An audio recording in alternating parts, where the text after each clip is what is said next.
Pada tanggal 14 Agustus 1945, Jepang menyerah tanpa syarat kepada Sekutu. Berita ini sangat dirahasiakan oleh Jepang, bahkan semua stasiun radio disegel oleh Jepang. Tetapi ternyata siaran tersebut terungkap di Indonesia dan Sultan Syahrir mendengarnya. Syahrir terkejut, lalu menemui para pemuda untuk membicarakan hal ini. Barusan saya mendengar dari Radio Logan Bandung yang menginformasikan Nippon menyerahkan kepada Sekutu, berarti di Indonesia terjadi kekosongan kekuasaan. Kalau begitu kita harus mendesak golongan tua, terutama Bung Karno, untuk segera memproklamasikan kemerdekaan. Benar itu, Nippon sudah ada orang lagi di negeri kita. Kita harus memanfaatkan dan memenuhi. Betul sekali, kawan. Tapi jangan sampai proklamasi kemerdekaan diproklamasikan sama PPKI. Kenapa kok berpendapat demikian? Karena PPKI adalah badan bentukan Nippon. Kita tidak ingin ada campur tangan Jepang dalam proklamasi kemerdekaan. Maka dari itu kita sepakat untuk tidak menerima hadiah kemerdekaan apapun dari Nippon, karena kita akan menyusun kemerdekaan sendiri. Jadi benar, kemerdekaan itu adalah hak dan persoalan rakyat yang harus segera diproklamasikan. Mari kita semua meminta kepada Bung Karno dan Bung Hatta untuk memutuskan segala hubungan terhadap Tanggal 14 Agustus 1945, Syahrir, Wikana, dan Darwis tiba di kediaman Soekarno di Jalan Pegangsaan Timur nomor 56 Jakarta sekitar pukul 9 waktu Indonesia Barat. Pada pertemuan itu datang beberapa tokoh nasionalis seperti Hatta dan Ahmad Subarjo. Para pemuda tetap menuntut agar Soekarno-Hatta segera memproklamasikan kemerdekaan. Namun, kedua tokoh itu pun patah pada pendiriannya semula. Setelah berulang kali didesak oleh para pemuda, Bung Karno menjawab bahwa ia tidak bisa memutuskannya sendiri. Ia harus berunding dengan para tokoh lainnya. Utusan pemuda mempersilahkan Bung Karno untuk berunding dengan tokoh lainnya. Tidak lama kemudian, Hatta menyampaikan keputusan bahwa usul pemuda tidak dapat diterima dengan alasan kurang perhitungan, serta kemungkinan timbulnya banyak korban jiwa dan harta. Mendengar penjelasan Hatta, para pemuda nampak tidak puas. Mereka mengambil kesimpulan yang menyimpang, menculik Bung Karno dan Bung Hatta dengan maksud menyingkirkan kedua tokoh itu dari pengaruh Jepang. Sekarang apa yang harus kita lakukan? Soekarno dan Hatta tetap bersikeras tidak menyetujuinya usul kita. Begini saja, Bung Karno dan Hatta kita asingkan saja keluar Jakarta untuk menjauhkan mereka dari pengaruh Nippon. Setuju!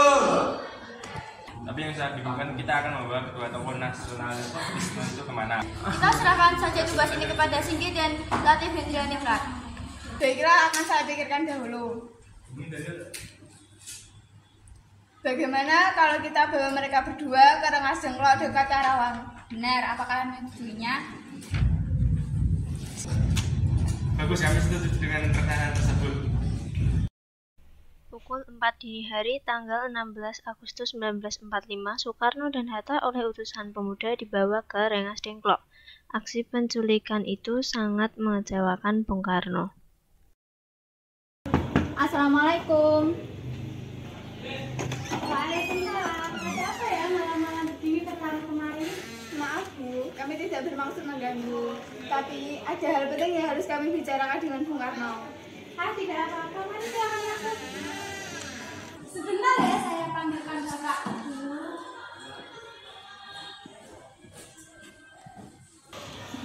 Assalamualaikum. Waalaikumsalam. Silakan. Katanya kalian ingin membahas hal penting. Hal penting apa yang kalian ingin bahas? Sebelumnya kami minta maaf, kami kemarin karena kami mendapat tugas untuk membawa Bung Karno dan menghadap ke Karawang. Emang kenapa kita harus ikut pergi keluar kota? Untuk menghindari pengaruh Jepang, sekarang bukan waktunya untuk berdebat. Cepat direkam. Sekarang dua kali ini ada yang untuk kita mempromosikan kemerdekaan Indonesia. Ya, sebaiknya mengusul usulan ini. Maaf, tapi saya tidak bisa. Seharian penuh, Soekarno dan Hatta berada di Rengas Dengklok. Maksud para pemuda melakukan ini yaitu untuk menekan kedua tokoh tersebut supaya segera memproklamasikan kemerdekaan Indonesia terlepas dari segala kaitan dengan Jepang. Akan tetapi Soekarno dan Hatta tidak mau didesak begitu saja. keduanya tetap berpegang teguh pada perhitungan dan rencana mereka sendiri. Revolusi berada di tangan kami sekarang dan kami memperlukan bumi. Kalaupun tidak melakukan revolusi malam ini, lalu apa?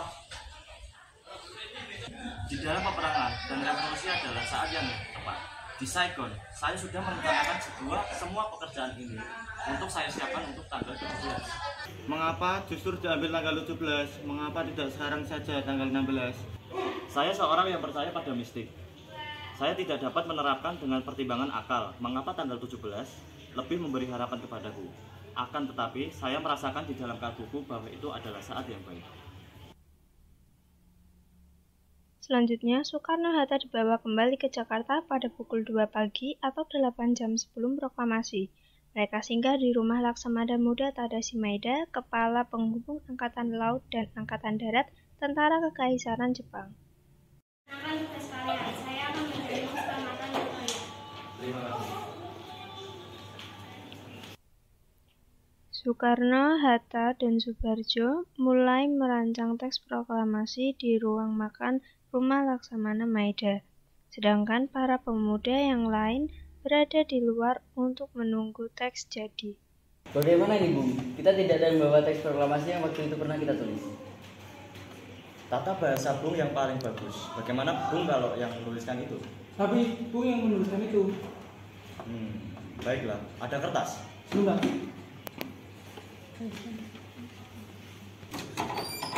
Ada kertas? Ada. Mana? Bentar.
Setelah selesai merumuskan naskah proklamasi, semua tokoh negara tersebut pulang ke rumah masing-masing.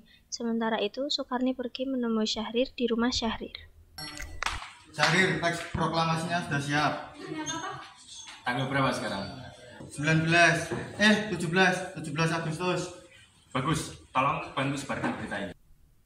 Keesokan harinya, pada tanggal 17 Agustus 1945, para rakyat yang tinggal di sekitar rumah Soekarno mendengar berita tersebut, berbondong-bondong menuju rumah Soekarno.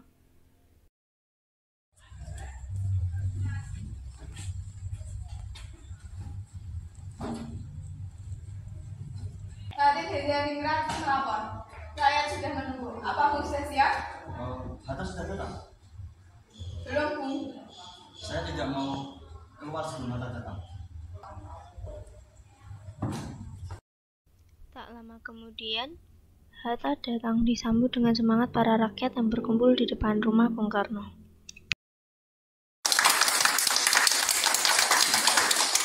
Bagaimana Bung? Sudah siap? Siap.